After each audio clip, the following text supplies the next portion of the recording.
ক্রমশ উদ্বেগ বাড়াচ্ছে এইচএমপি ভাইরাস। আপনারা জানেন গত ডিসেম্বরে 5 জন আক্রান্ত হয়েছিলেন এই রাজ্যে হিউম্যান মেটানিউমো ভাইরাসে। আক্রান্তদের মধ্যে 4 জন শিশু, 1 জন প্রবীণ। গত নভেম্বরেও রাজ্যে 11 জন এইচএমপি ভাইরাসে আক্রান্ত হয়েছিলেন। আক্রান্তদের মধ্যে 8 জন শিশু কিশোর, 2 জন প্রাপ্তবয়স্ক, 1 জন প্রবীণ। আর এবার তামিলনাড়ুতে হিউম্যান মেটানিউমো ভাইরাসের হদিশ মিলল।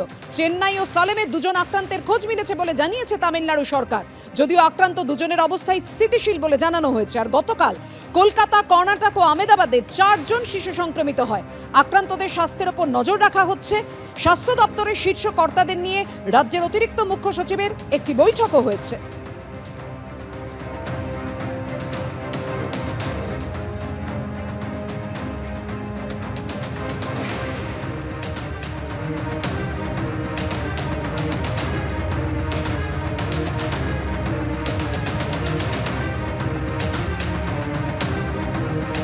কথা বলবো, আমাদের সঙ্গে রয়েছেন আমাদের প্রতিনিধি সন্দীপ সরকার। সন্দীপ, নতুন করে আর কতজনের আক্রান্ত হওয়ার খোঁজ মিলল? আইসিএমআর নতুন কি নির্দেশিকা রয়েছে এই হিউম্যান মেটানিউমো ভাইরাস নিয়ে?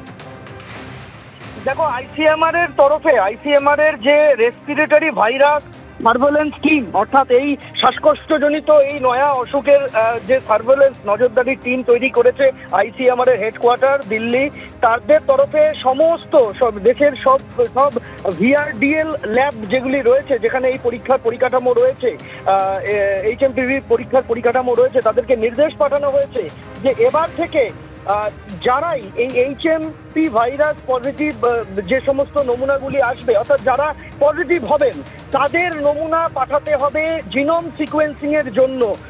কোথায় পাঠাতে হবে? আইসিএমআর ন্যাশনাল ইনস্টিটিউট অফ ভাইরোলজিতে। ন্যাশনাল ইনস্টিটিউট অফ ভাইরোলজি সেই পজিটিভ নমুনার গুলির যে জিন রয়েছে সেই জিনগুলিকে তারা বিশ্লেষণ করে দেখবেন। কি দেখবেন?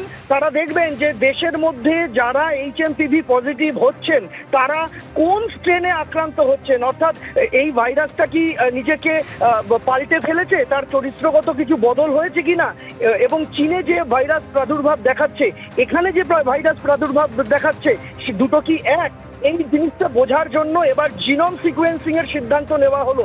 এবং এই জিনোম সিকোয়েন্সিং সমস্ত পজিটিভ এইচএমপিভি ভাইরাস পজিটিভ যে সমস্ত মানুষ হবেন তাদের প্রত্যেকের নমুনা জিনোম সিকোয়েন্সিং করা হবে, সেই সিদ্ধান্ত নিল কেন্দ্রীয় স্বাস্থ্য মন্ত্রক।